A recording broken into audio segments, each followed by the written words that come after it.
In India, there are so many celebrations. Almost every day, there is a form of celebration. Now, this particular time we are going to speak about, Diwali was celebrated. Diwali was celebrated. And whatever incidents we're going to speak about took place the morning after Diwali. So, we must bear in mind that even when Bhagavan Sri Krishen lived upon earth, as we say, Diwali was already existing. Diwali was already existing. The morning after Diwali, it is said, Bhagavan Krishen got up. Balaramji, all the other boys, when Bhagavan Sri Krishen looked around, what he saw? A lot of preparation being made for yet another celebration. Now, you know, sometimes you could have so many of these things, it amounts to overkill. But children are always excited. Now, Bhagavan knew everything. But nothing is hidden from Bhagavan. But many times the Lord, well, not many times, He acts in such a way so that we are taught certain lessons. Nothing is hidden from Bhagavan. When He asks a question, He asks us so the answer can enlighten us. Nothing is hidden from Bhagavan. And this is how divinity functions. If you notice, all our scriptures in the form of questions and answers. Yeah? And devotees, there are 4 different means of communication, to put it simply, without too much elaboration. There is Paravani, Pashyanti, Madhyama and Vaikhari. These are 4 means of communication. Vaikhari is like what we are doing right now. Gross speech, which is the lowest, which could be grossly misunderstood, etc. Madhyama, mental level.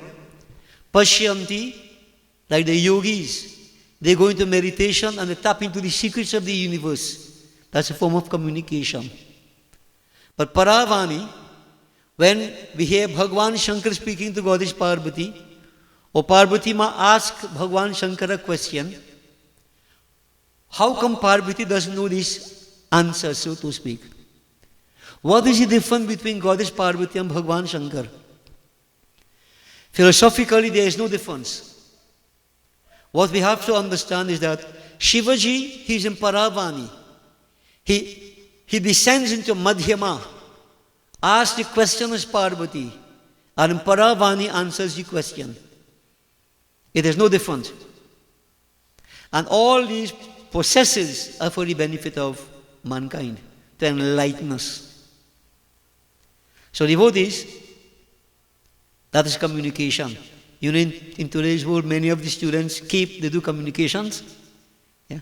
If you study communication from Hindu perspective, what communication again you have to study? Everything is right here. Devotees, Bhagavan Sri Krishen knows everything.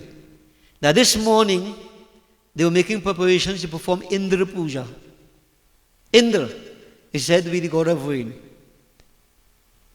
उसको जानकर समदर्शी श्री भगवान Krishna, he knows everything. नंद आदिक वृद्ध गोपों के समीप जाकर पूछने लगे. But yet he wanted to ask, to bring enlightenment, maybe to remove doubts, negativities, misconception. It's good to ask questions. Now, he went to his mother first and said, Ma, just yesterday there were so many, we had such a great celebration. Everybody enjoyed themselves. This morning I am seeing all the children running about excitedly, and from house to house, everybody busy making preparations. What are we doing today? What is the celebration today? Yesterday was Diwali. What is the celebration today? The mother said, Krishna, Right now I don't have time. You know, the mothers are very busy cooking the sahina, the kachori and pakori and lakauri and making all the different sweetmeats and so on to offer. Well, this was so long time. These days the men also help in many cases. In some cases. Alright. So the men folk, they were sitting, relaxing themselves, talking and so on, waiting. The ladies were making preparation. And you know, we really have to say, blessings, God bless the ladies. Were it not for you, so many things would not be done. So many things would not be done. In a puja, who prepares the most? Everything. Now the ladies, and the fellas walk and drink the coffee and thing. When you put on the dhoti like a tricota pan like a floor, and come on along there and play the puja. Yeah. How many of them get involved in preparing for the puja? So this is a cultural thing, I feel. Not that they can't, but it's cultural. So Krishen Kanhaiya was told by Mata, Kanhaiya, go and ask your father. Right now I am busy, I can't talk. Go ask your father, he will tell you. And so Krishen Kanhaiya went to his father and the other elders who were sitting there. And Krishen Bhagwan asked, Pita, यह मुझको समझा कर कहो कि आज घर घर में यह क्या तैयारी हो रही हो, किस देवता का आगमन है, इससे क्या फल मिलेगा, यह किसके नाम से किया जाता है, इसका अधिकारी कौन और यह यज्ञ कौन कौन साधनों से सिद्ध होता है, आप यथार्थ मुझसे कहिए. Now, a word to the men folk. They say Mata Pratham Guru, mother is the first teacher. You know, some believe you teach a woman, you teach a family. You teach a man, you teach an individual. Now, I'm not saying don't teach a man, but the men need to be taught. Now, hear what was happening here. If Nan Baba wasn't qualified to answer, what was going to happen? If this were to happen in today's world, where the mother would say, go and ask your father, that your first man go knock out. He can't answer you. He doesn't know in many cases. Now, I believe that some changes are taking place. I can remember way back in the past, and you remember how many years I've been in Yagyas now, right? More than 50 years I've been out in the field. When there was a Yagya, what you'll find all the ladies inside, and all the men line up on the outside.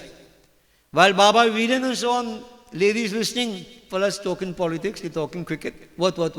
When Yag finished, by the time it's time to eat, all the men by the table first. Yeah. Now, I'm not talking about guests, you know. Just remember that. All right? So when you ask them something, what they know? They know nothing about religion. Now, there has been a paradigm shift, I would like to believe, that we have many of the men in society, young men, old ones, etc., coming together. And this is crucial from an educational standpoint. In a society where mothers are very busy, they have to go to work, sometimes fathers are home with the children, we need to share the responsibilities. Where religion is concerned, you need to learn, you can pass on. And I want to say something too.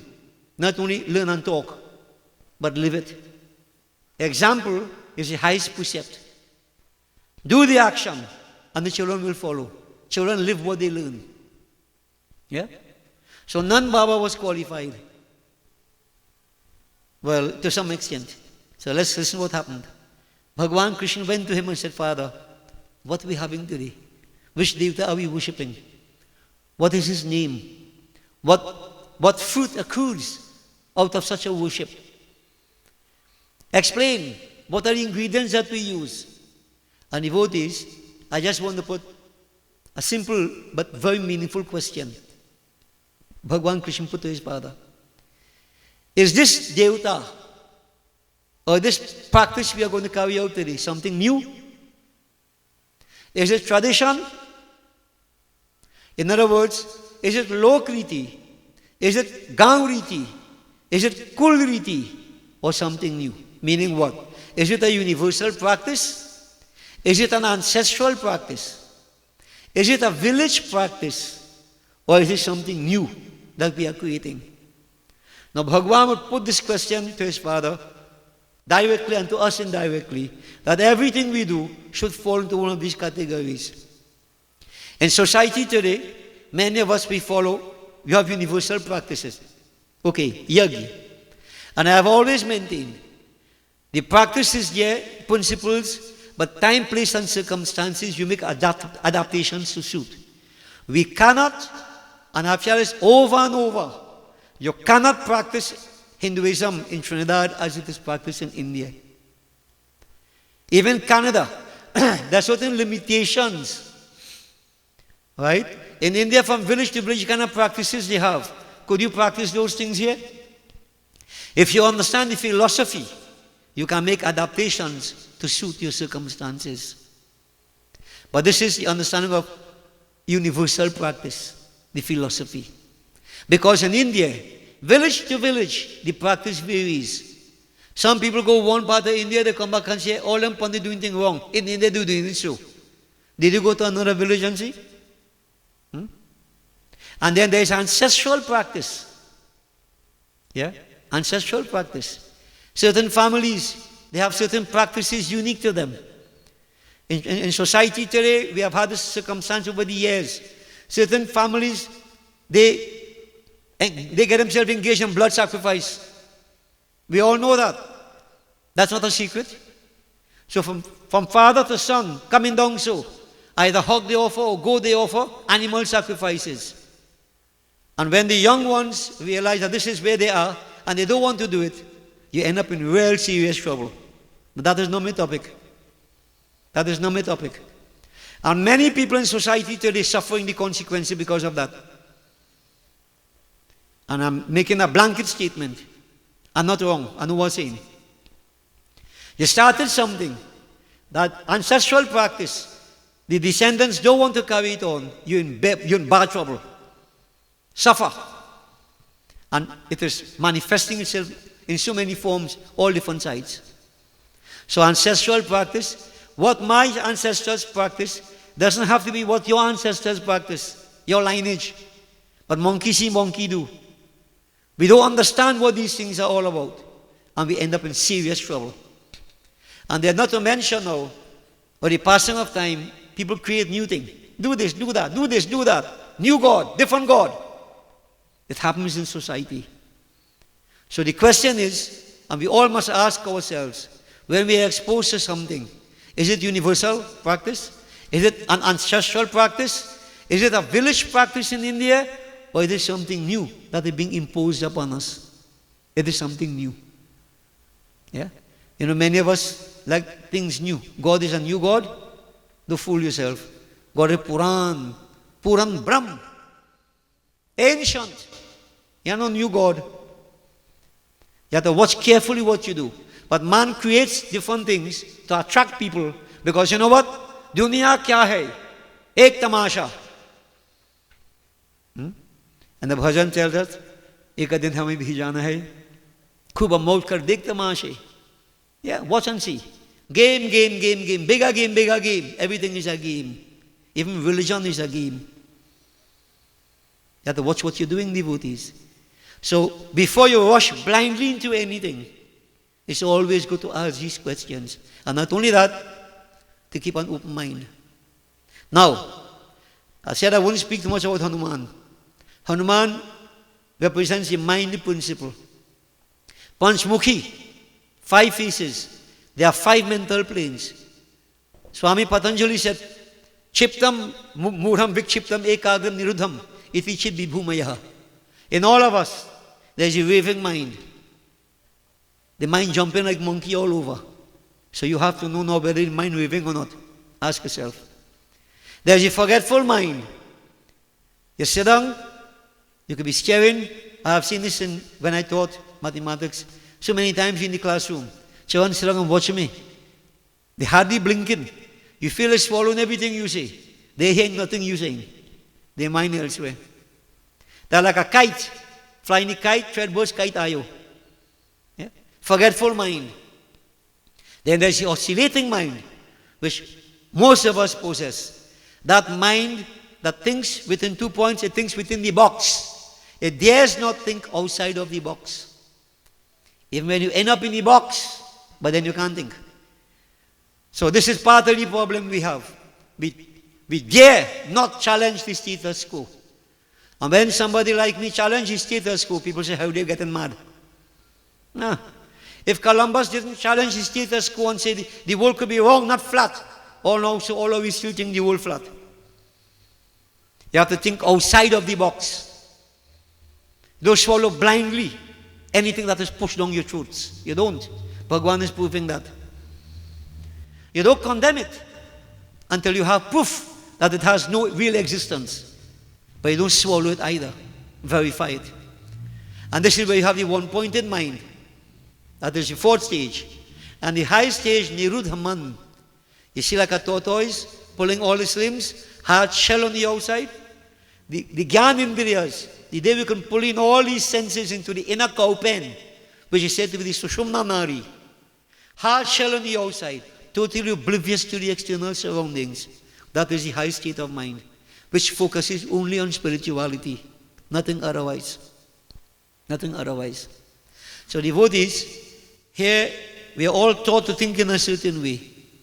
And, we dare not think otherwise.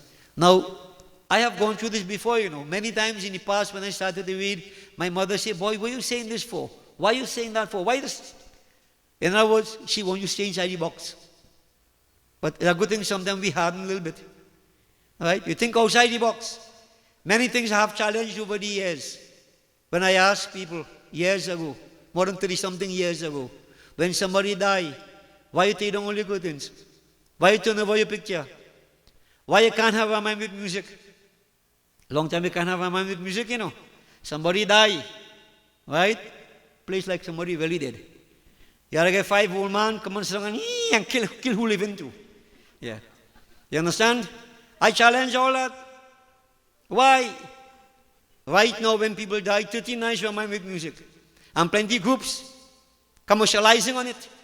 Charging people to go and do Ramayana now. That's a downside. Yeah. But you see, you have to ask why. And from a Hindu perspective, we're free to ask why. We're free to ask why. What I am saying that you have been brought up in a certain way.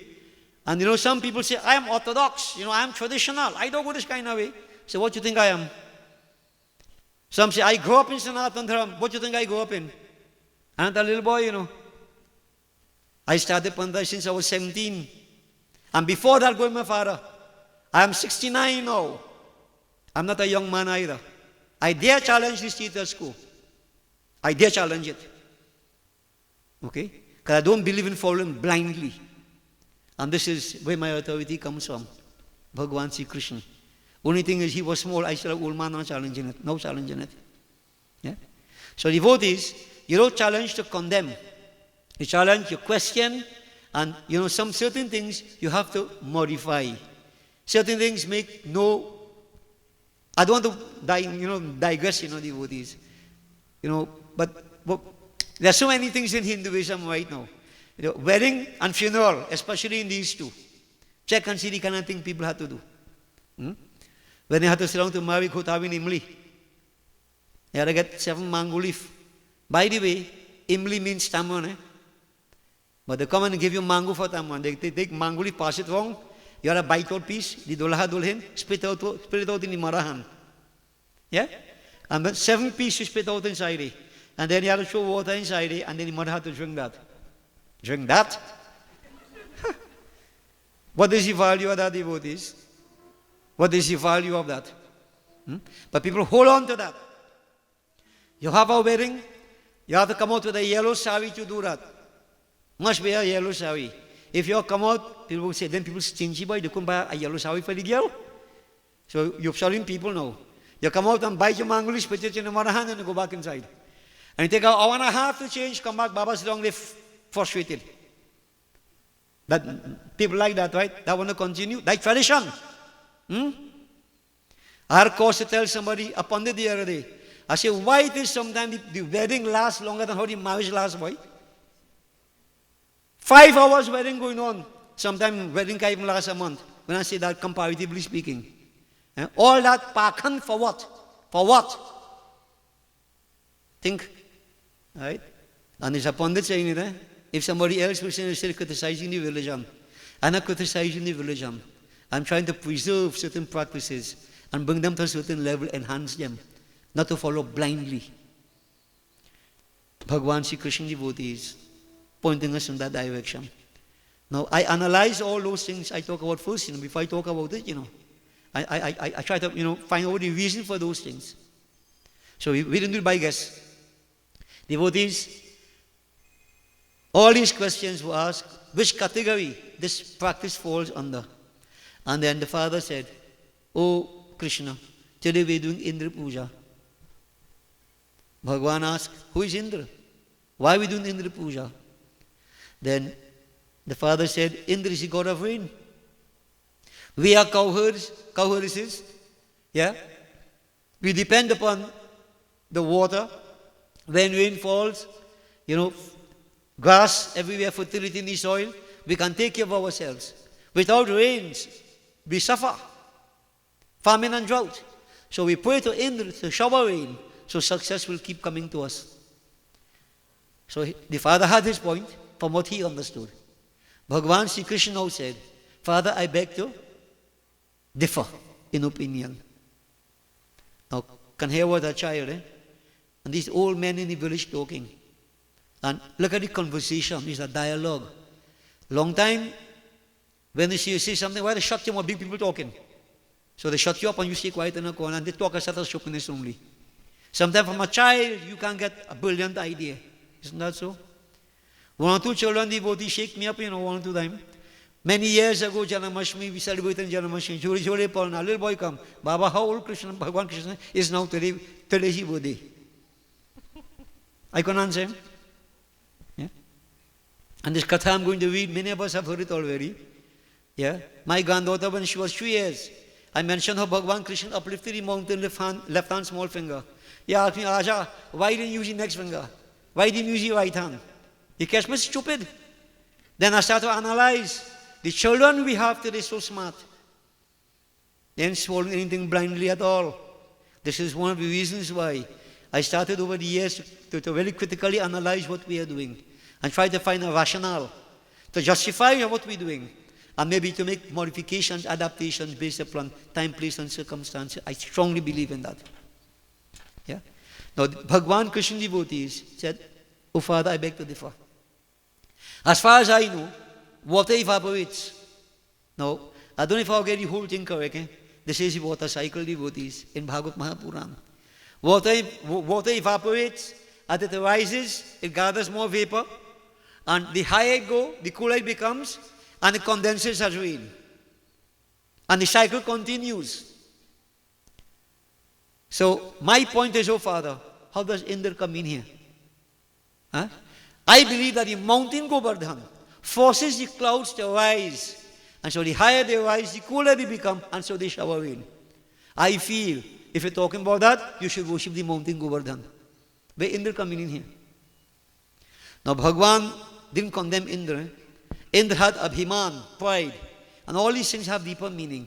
So Bhagwan wanted to bring some sense into everything, at the same time humble the pride of Indra. So there's a reason. Bhagwan knows what he is doing. So here, Bhagwan Sri Krishna, very, very convincing. I mightn't be as convincing as him. And when he spoke to them all, I firmly believe that we should worship the mountain Govardhan, because the mountain causes the rain. And we all know, or we're supposed to know, any land that is flat, no mountains and so on, they hardly have rain.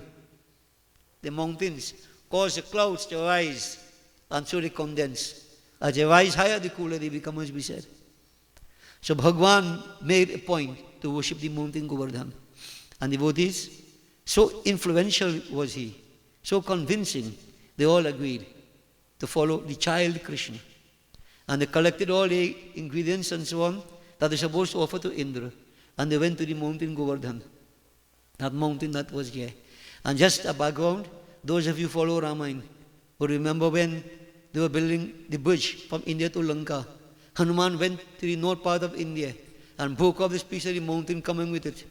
When he reached over Vrindavan, words reached him. And you have to ask yourself a question, how would reach him?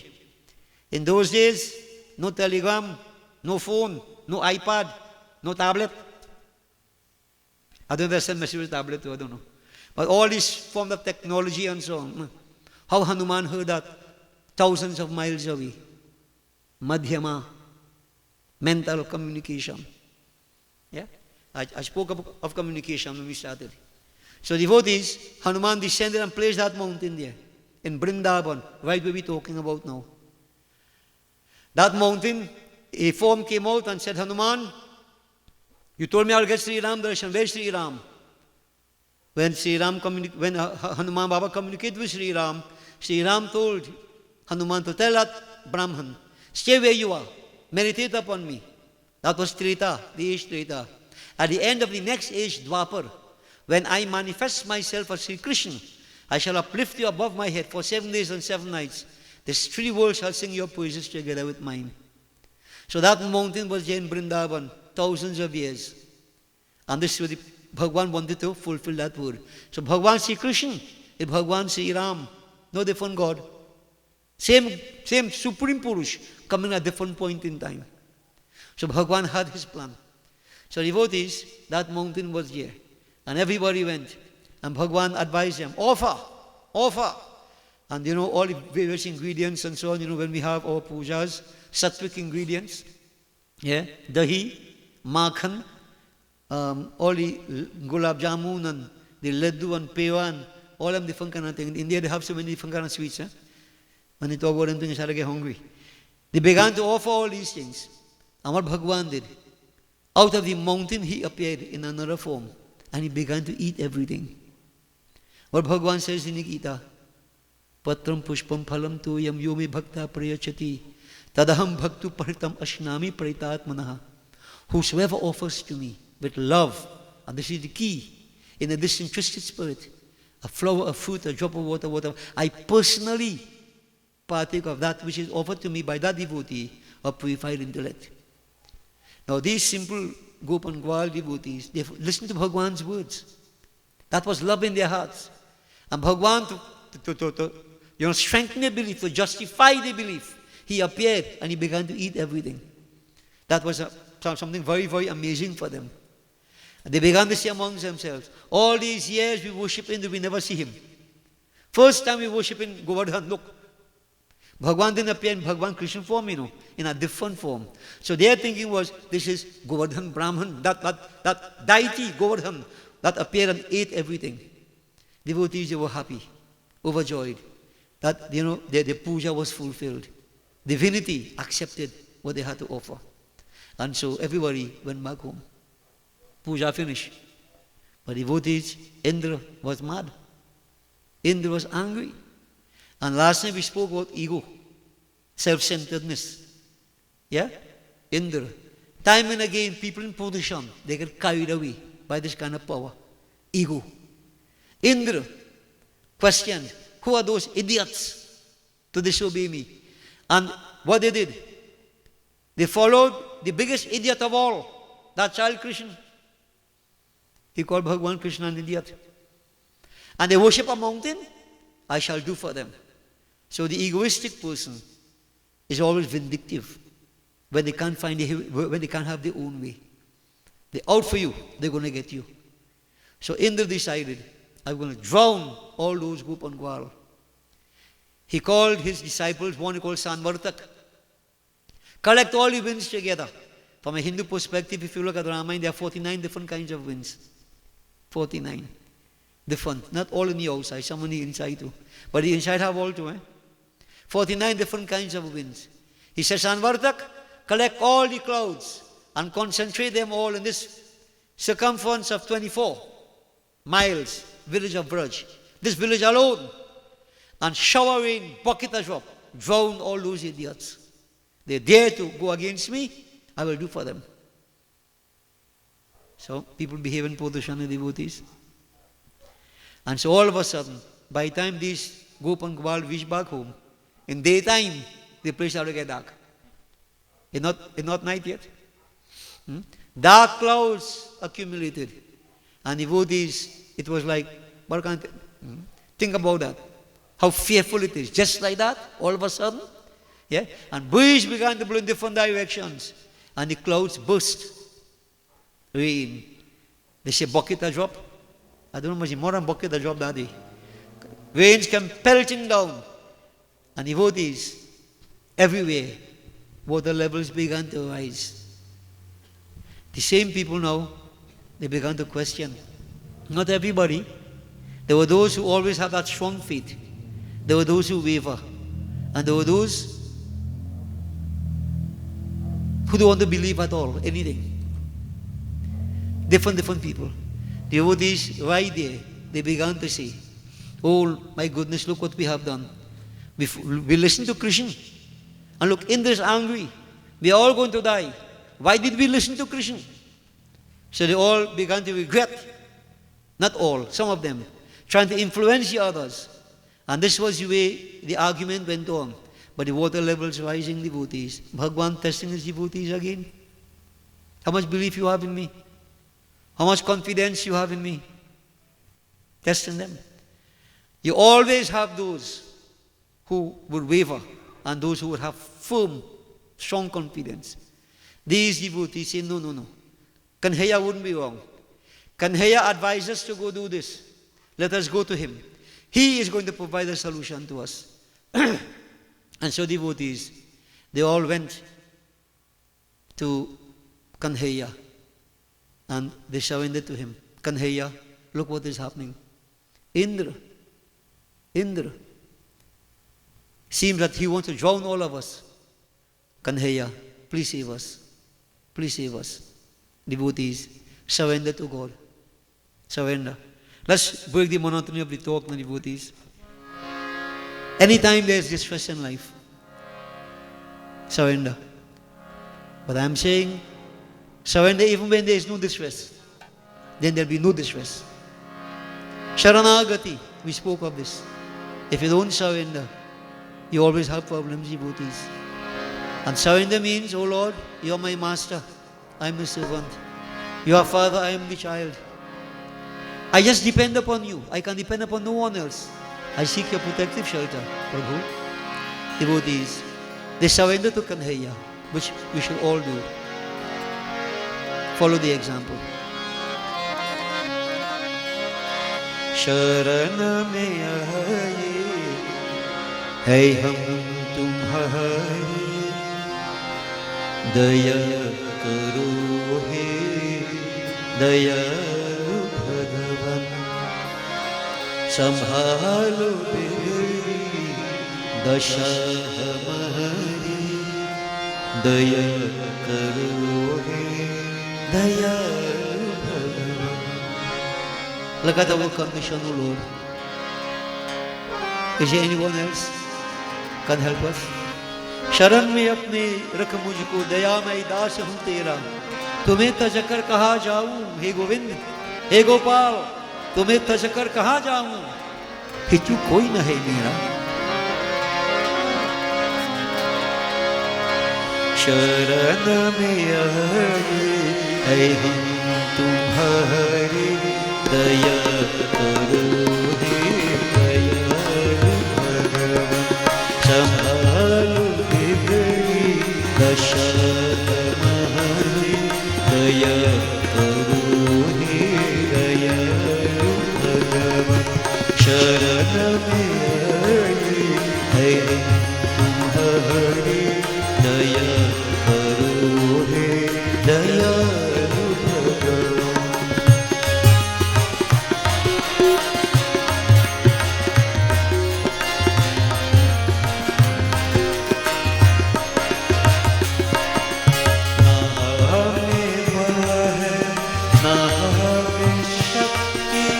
ना हमें साधन, ना हमें भक्ति,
devotees, anytime you pray sincerely, withdraw the mind from outside. Forget everything else and just surrender.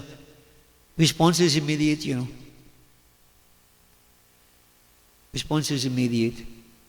God is not deaf. God is not dead. All God needs is our sincere appeal, our love. Once you do that, nothing is impossible.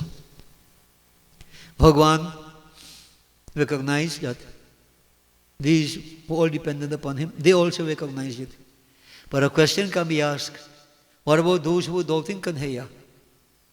They said, we shouldn't listen to Kanhaiya, what?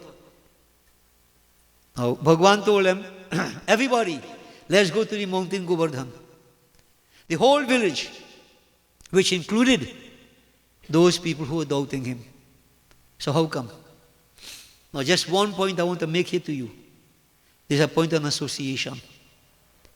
If a good man associates with a wicked person, that wicked company, you know what happens to you? You are classified as such. You become a victim. If a wicked man associates with a good company, what is the resultant karma of that grouping? Resultant karma you have to look at. The resultant karma of a good company is good. So the wicked man in that company also benefits. But the good man in wicked company, the resultant karma is negative. No matter how good you are affected. This is why scriptures say, Pratham Bhakti Santankar Sangha. The first stage in any kind of development in life is the right association. Associate with good people, positive people. You have nothing to lose. There are many young ones who associate with older people, and their thinking in life become different. Their attitudes become different because of the company, the maturity. Company is everything, devotees. The starting point. Satsang is important. So here, these who doubted Kanhaiya, they were also fortunate. They were not so bad. They were seeing Kanhaiya. They were interacting with Kanhaiya, but just a weakness in their thinking. They were not bad. So everybody benefited because everybody else in that grouping, they had a confidence in Kanhaiya. No losses. Absolutely no losses. So this is why I'm saying it's always good for young people especially. Seek the right kind of company. Right kind of company. So many times we hear 4:30 in the morning time people going down from Ispeawan. Car one of the road, man dead. Now, I don't want to talk too much about these kind of things, but how many times have you ever heard that, going from yag, from puja, from temple, anything bad really happens? So, think. Though in this age, Kali Yuga, they say people doing puja and thing too, and thing happening. And recently there was a case of where puja, and somebody got shot while the puja was going on, and the Pundit too. I just have a question. What puja they doing 11:30 in the night? It was 11:30 in the night, 11:30 p.m. What kind of puja that was? Well, I don't know. I really don't know. No comments again otherwise. Yeah. So you see the wise feet over Kanhaiya. Universal practice, ancestral practice, village practice, or something new. Naya. Again, naya, you get bia, you get. It's happened. Yeah. I don't know what you're doing, devotees. So devotees, Bhagwan Sri Krishna took them to this mountain and said, everybody, what I'm going to do to fulfill his word to Govardhan, left hand ring finger, Mai hu, mystical word. Soham, aham. Even in Christian theology, Christ said, I am the I am. Many times I've asked quite a few Christians what that means. What is I am the I am? What is I am? Pure subjectivity. Aham. What am I? Aham Brahmasmi. I am one with the divine. Right? All theologies have this devotee, but some won't understand it different. Right? So the mystical source of all power, pure subjectivity. Aham, I am. What am I? Nothing. No object. Because if you put an object, there's duality. All this is Vedanta, This is philosophy. Right? So when you say aham, Aham Brahmasmi, I am Brahm. Now that still indicates a duality, but Brahm is here and I am here, and I'm trying to identify with him. Until we come to the point, Aham. Aham what? Aham, I am. I am. Pure subjectivity. Yeah? And devotees, this thing about duality, and so we have to understand, right? When there's a subject and an object, then there's a verb. Right? Now, this is not a classroom, but I mean, we do some English all over. English is a foreign language for many of us. Yeah? We do Spanish and English and French as foreign language. And Trinidadian is the local language. Yeah. So devotees, if there's a subject and an object, there's a verb. Verb implies a doing thing. It's a doing word. And doing, follow my line of reasoning. Doing implies action. And action with a sense of motive binds us. You understand where we trouble coming from? Duality. I hate this. I love this. I want this. I don't want that. I and that. I and this. And the verb in between. That informs my actions. And of course, the ego is in it. So, what is going to happen? Must suffer. Karma comes back. So, devotees, all these little terms we use, these Mahavakyas of the Vedas, we have to understand them carefully. They represent a journey. But the ultimate is, that Bhagavan said, Mai hu, I am, that is Hindi, Aham, I am. Mystical word, source of all power, infinite, nothing to compare with that. What else again is there? Except pure subjectivity. Brahm. So that powerful word picked up the mountain, held it above his head, and told everybody, come underneath the mountain. And everybody went under that mountain, devotees, sitting there, and all the old fellas and them, some of them can't walk good, but they had the stick and thing. And they hold the stick and choking up the mountain, trying to help Krishen Bhagavan hold up the mountain with a stick. Anybody could do that? But it's not the physical thing, no? It's the attitude. Attitude. No laziness. Our Guru Vasishtha said 2 factors, laziness and stupidity, prevent us from achieving anything in life, especially spiritual success. So in devotions, no laziness. This was their way of wanting to help. Bhagavan was so grateful to Kanhaiya. And devotees, as we all know, for 7 days and 7 nights, rains, thunder, lightning. But for 7 days and 7 nights, all these here were underneath this mountain of Bhagavan Sri Krishna standing there. And he looked at them with a compassionate gaze. And nobody was hungry. Nobody was thirsty. I wish I had a power. I would work it on some audio here. Nobody was sleepy. I would have worked that power on audio too. Yeah. So devotees, nobody. They were all sustained by Bhagavan, who is the source of sustenance, who is self-sustained. He needs nothing. Yeah? And devotees, at the end of 7 days, then Indra told Sanvartak, all right, clap. But they want to know if there were all these corpses floating about everywhere. This is what you expected to see. Cows floating, human beings floating. But when 7 days everything cleared up, Bhagavan Sri Krishna told everybody. But what he did, he Sankhya Gadaparam. On his right hand ring finger, Lord Vishnu, he has the Sudarshan Chakra. He released it. And in the twinkle of an eye, it went right around and it absorbed all the water. Place became dry as before. Now, a long time when we talk about this thing, people say, "Wee, what?" Now, devotees, right now in cricket, in international cricket, when rain falls and thing, and they have a water hog, how do you call it?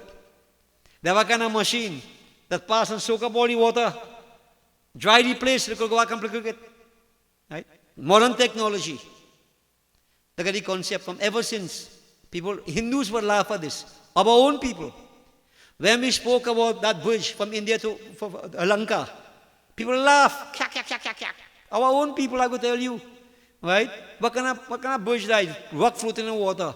Eh? When we say Dwarika Puri sank off the western coast of India, it's fairy tale. When NASA scanned India, the bridge is underneath the ocean. They found Dwarika Puri. Nobody carrying again. Yeah. All these are not stories, devotees. These things, facts. Facts. Right? When in the Ramayana we mentioned about, the fish drink Hanuman sweat and Makar was born. People again laugh. Hey, we don't seem to understand. Different perspectives can be placed on this. This is scientific, right? One of the means of procreation is sweat. Sweat, Svedaj, Andaj, Pinjaj, Udhij.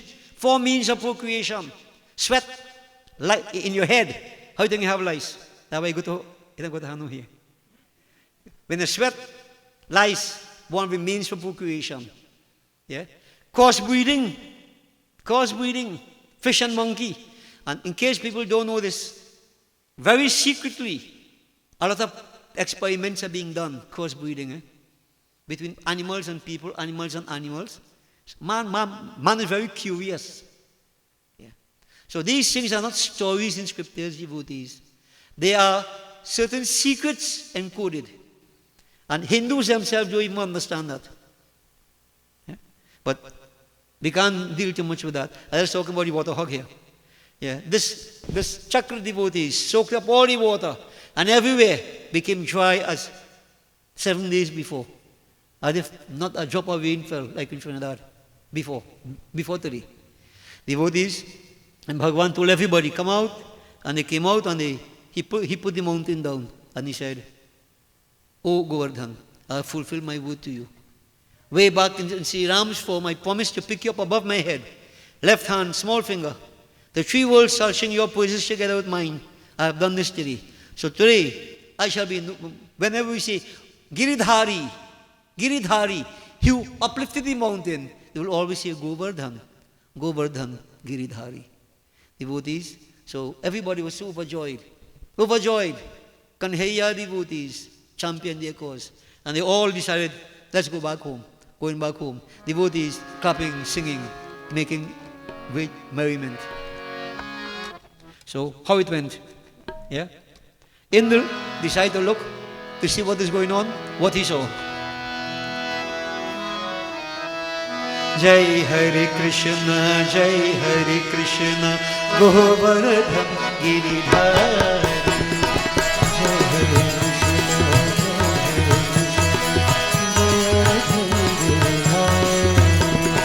Jai Hare Krishna,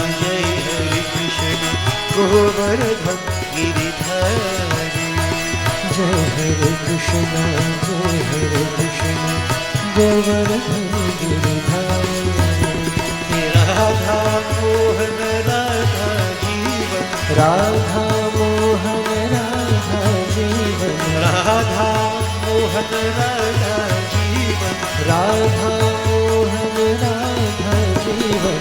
Mangal Kunja Bihari, Mangal Kunja Bihari, Mangal Kunja Bihari, Mangal Kunja Bihari.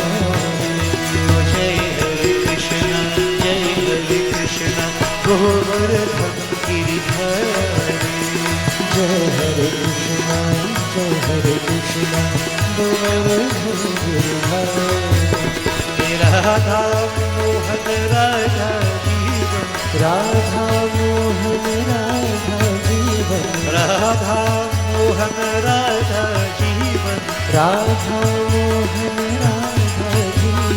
Mangal Kunja Bihari, Mangal Kunja Bihari, Mangal Kunja Bihari, Mangal Kunja Bihari, Mangal Kunja Bihari, Mangal Kunja Bihari.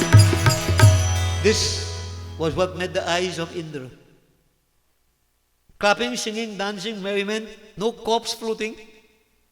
Nope, just joy, ecstasy, and kanhaiya in front, dancing with everybody. Indra was puzzled. Who is this? Who could withstand what I put up, all this pressure I put upon them? Who could withstand that? This is the Supreme. Supreme.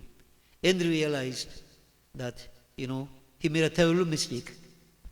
And realization is one thing. Doing something about it is something else. So to realize you make a mistake, you must do something to correct it. So Indra devotees, Bhagavan knew everything. in a very secluded spot, while the others clapping and singing and dancing, Indra appeared before Bhagwan, and Indra, devotees, overpowered. He understood that this is the Supreme Purush. He recognized this Krishna, the child Krishna, as the Supreme. He bowed down before him, begged forgiveness, and he praised him.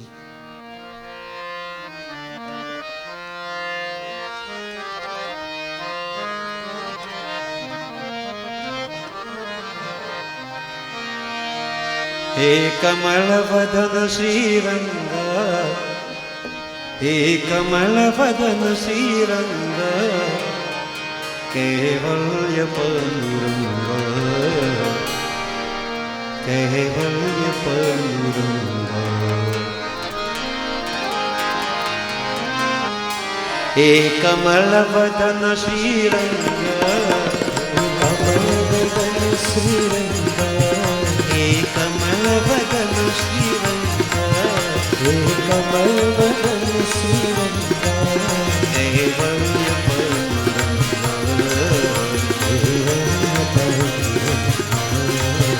Kevalya Panduranga,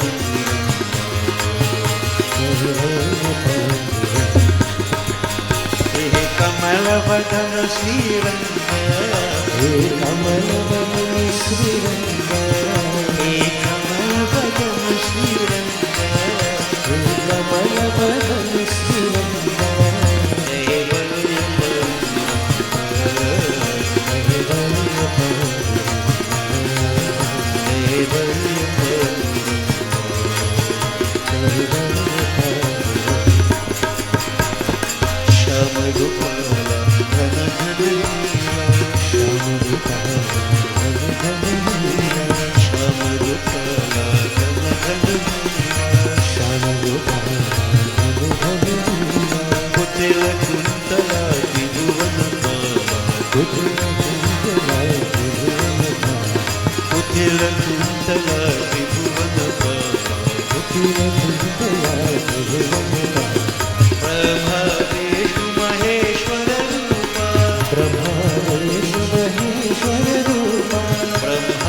Vishnu Maheshwar Rupa, Brahma Vishnu Maheshwar Rupa, Brahma Vishnu Maheshwar Rupa, Brahma Vishnu Maheshwar Rupa, Brahma Vishnu Maheshwar Rupa, Maya Rula Brahma Swarupa, Maya Rula Brahma Swarupa, Maya Rula Brahma Swarupa, Kamalavadana Sri Ranga, He Kamalavadana Sri Ranga, He Kamalavadana Sri Ranga, He Kamalavadana Sri Ranga, Kevalya Panduranga, Kevalya Panduranga, Kevalya Panduranga, Kevalya Panduranga,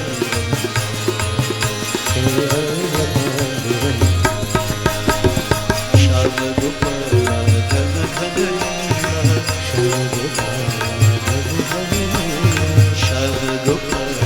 Ghana Ghana Leela, Sharma Gopala Ghana Ghana Leela, Kutila Kuntala Tribhuvana Pala, Kutila Kuntala Tribhuvana Pala, Ye Kutila Kuntala Tribhuvana Pala, Kutila Kuntala Tribhuvana Pala, Brahma Vishnu Maheshwar Rupa, Brahma Vishnu Maheshwar Rupa, Brahma Vishnu Maheshwar Rupa, Brahma Vishnu Maheshwar Rupa, Brahma Vishnu Maheshwar Rupa, Brahma Vishnu Maheshwar Rupa, Brahma Vishnu Maheshwar Rupa, Brahma Vishnu Maheshwar Rupa, Maheshwar Rupa, Maheshwar Rupa,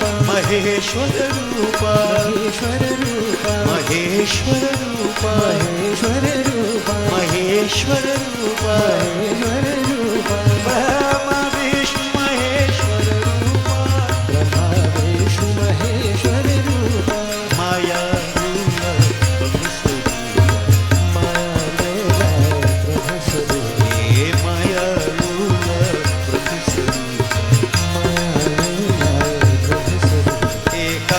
Vatan Sri Ranga, He Kamal Vadan Sri Ranga, Kamal Vatan Sri Ranga, He Kamal Vadan Sri Ranga, Devarya Panduranga, Devarya Panduranga, Devarya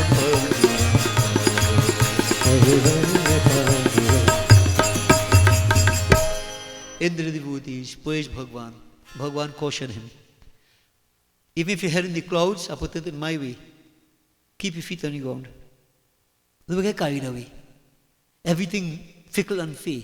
Power, position, name, status, all these things fickle and fair according to Chanak Maharaj. They're here today, they are gone tomorrow. Wherever you are, do what you have to do. Understand your responsibility. Don't get carried away. And the basic point, devotees, is, as we said last night, why get carried away? We are merely instruments. Not even a blade of grass can move without Shakti energy. Where do we get the energy from? That energy is Shakti. Are we doing it? But we believe that we are doing it. That is the problem. So we get carried away. We become egoistic. Different attitudes. And then when we fall, when we hit the dust, when we bite the dust, so to speak, then we want to know, wow, how this happened, why it happened. We can't reconcile with our circumstances. But what went wrong is the attitude. And devotees notice, sometimes people are very simple, and they're well good, friendly, not elevated yet. From the time they start to get some elevation, position, etc., etc., attitude change totally. You can't talk to them again. They get too big. In their own head, they become confused. In a different kind of world they live. And when I have to get out of that one day, come back down to earth, it's a very painful experience. Always keep down to the ground. Simple. Keep it there. Simple. Simplicity is the key. Don't get carried away. Devotees, I can tell you about some of these things, years ago when people would see me, sometimes say, Pundit, Hardeo, like we seen God. Yeah. At that time, you're young and you feel. I could tell what somebody Pundits go through right now, but I could tell them also, calm yourself down. All are fickle and fit. Today they run after you, tomorrow they run behind somebody else. All is for a time only. That is not the reality. Don't fall victim to that. You see what we're doing?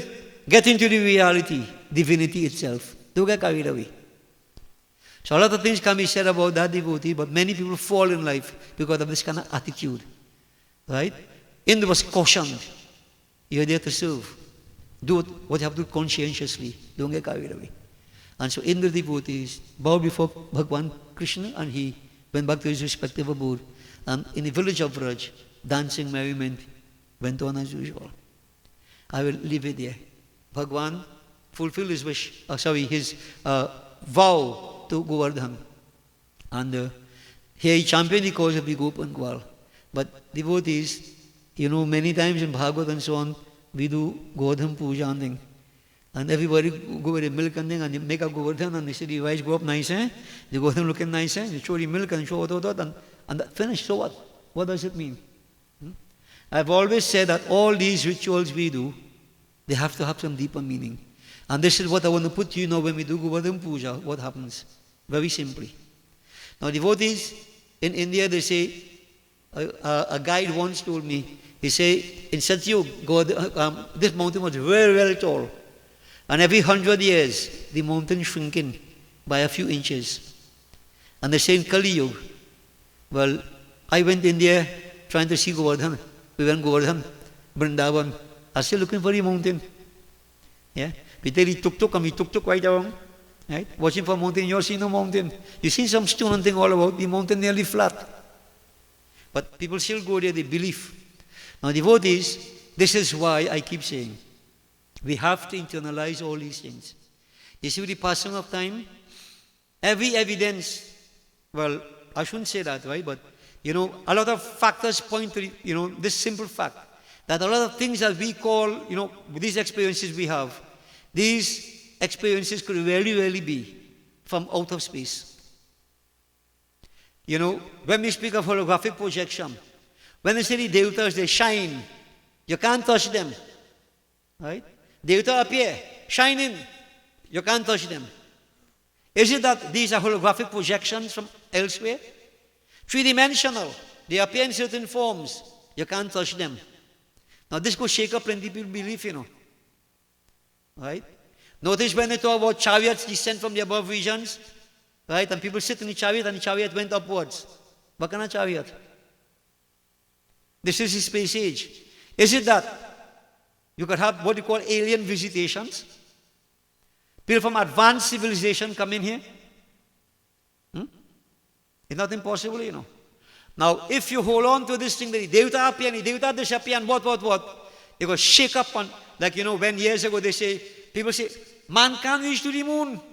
Man reach to the moon, all them shut up. Now, religion, that is when you see you taking things superficially. That is why everything we do here, I am saying, let's take it metaphysically, philosophically. And whether it's alien visitation or not, the principle of philosophy doesn't change. So devotees, all these things talking about man, different mountain, what, all these things have meaning.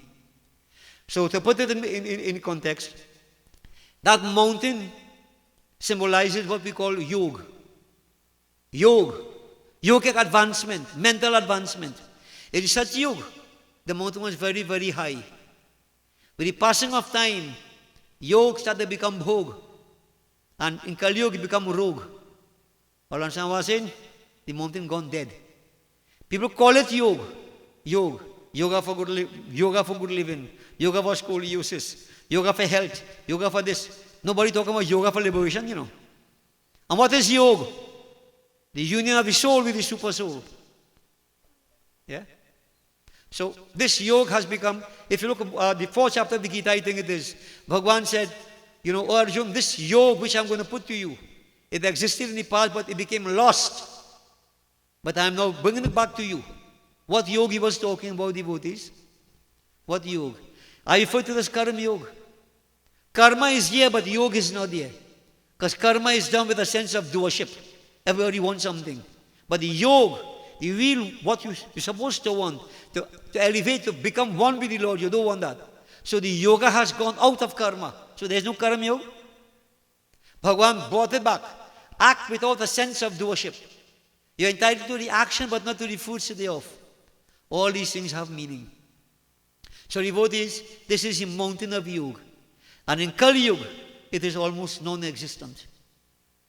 When Bhagavan picked up that mountain, lifted up above, Indriya, the senses, the water is all about the water of sensuality. What happens to us in time and again, we are buffeted by the waters of sensuality. The senses are carried away, like Indra was carried away. The mountain of mental advancement is sinking. What we need to do? Uplift it. And devotees, left hand, so I always give some homework, have my answer. Left side, control, well, which part of the brain, which side of the brain control left side, which side controls right side. And what it is, aesthetic, practicality, analyze you. Left hand. Each finger, devotees, represents something. The thumb represents Brahm. Index finger represents Jeev, individual soul. Middle finger represents Sattvic Prakriti. Ring finger Rajas and small finger Tamas. Tamas Prakriti, people are assumed to be lethargic, lazy. You have 3 different ways you can look at these 3 gunas. Spiritual being, Bhurvasva. Spiritual being, ethical being, psychological being. Devotees, when Bhagavan says Shiva is tamas, what tamas symbolizes here? Non-differentiation, not laziness. Non-differentiation. Kumkaran, he represents tamas prakriti, sleeping day and night. Yeah? Sumitra, tamas prakriti, non-participatory.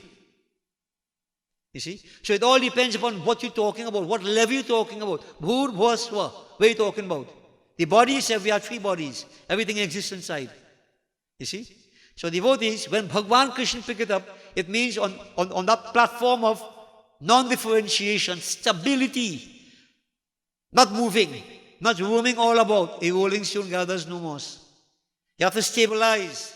You have to lift the mountain of mental advancement, that yoga.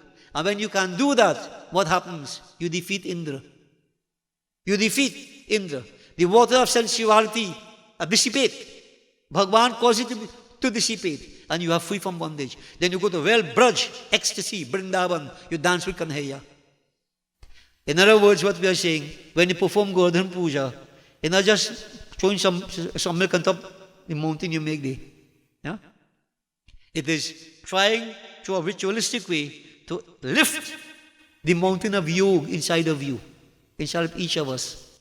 Lift our level of understanding. Don't stay the gross base part of it. And devotees, time and again, you need to stabilize. Dhriti, firmness, right? Consistency. Stay in one place, you have to go inside. The journey is inward. You have to uplift the inner mountain. We all have to uplift the inner mountain, the mountain of yoga. When you read this Katha, you listen to this Katha, you perform the puja, if you understand what you're doing, then devotees, this is what you're doing. You get to a different level of understanding. The yoga enters. It lifts your consciousness, if you take it in the right way. So as I mentioned previously, all these Kathas have power. So reading this Katha brings that power with us. Okay? So this Katha, devotee, so many points in it. But here, this relates to the individual, every single person. We have to try to worship Krishna Bhagavan, whether Krishna Bhagavan, whether Sri Ram, Ek Brahm. Right? You have to lift spirituality, lifts the mountain of mental advancement, puts it on a firm basis, stability, unwaveringly. And when you can do that, that is how now you will defeat all the indriyas, all the water of sensuality, all the distractions of the external world, that everybody bombarded by day and night. You sit down to pray, everything bombarding you. Think about it. Think about it. You hear something, air's gone so. You see something, eye gone so. You're smelling the chonky in the pot, it's a good thing the French cook from early. You're smelling it, you start to get hungry. All the senses gone. You're not praying? Are you praying? All these things you have to understand. You have to shut out all these things. And that has to happen when the mountain of yoga is uplifted out of the waters of sensuality. So devotees, if I don't think I can put this simpler than this, right, to my mind, but if you could try to understand what I am saying, and we are all caught up in this situation, everybody, time and again, we are caught up in this, yeah. But if that mountain is uplifted, you see things in reality. That ecstasy comes, as I said. The dance in Vrindavan. Dance. Dekho Vrindavan ki kunja meri nache Nand Kumar. Dancing all about. That ecstasy with Kanhaiya. It's only then you can experience it. If that mountain sink, you're drawn all the way. Yeah? So devotees, this is the inner meaning of the Katha. And I'm saying it because you have to decide on your own whether you're going to make that effort to lift this mountain of yoga. Remember, the mountain. And inside of us, the spine. That is a mountain. All the chakras are there. Kundalini has to rise up there. That's a different Katha. That is the inner part of it I'm talking about, devotees. Inner part of it. We have to lift that mountain. Okay? So, I leave it up to you to try to lift the mountain. Praying, all these things help us to do that. All these are processes. But if you understand what you're doing, you make a greater effort to achieve it. It's good to know what you're doing, why you're doing it. So you can measure where you start off from, where you reach. Otherwise you can't assess where you have gone, from where you have come from. So devotees, I want to leave you with that for tonight. Blessings. Bole Vrindavan Sri Krishna Chandra ki Jai.